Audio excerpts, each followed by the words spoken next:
It's Grandma Michelle, and now I'm in my forest.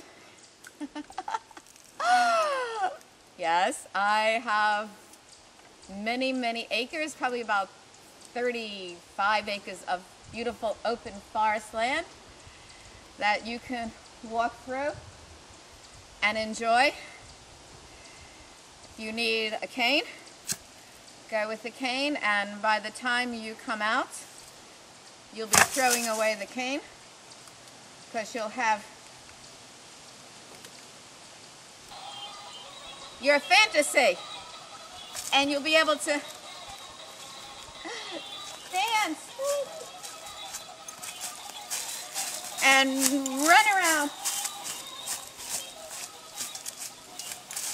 and just play. You get to enjoy nature.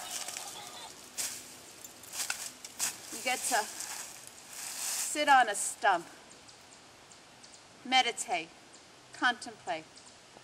But the kind of meditation I recommend is what works for you, not for me.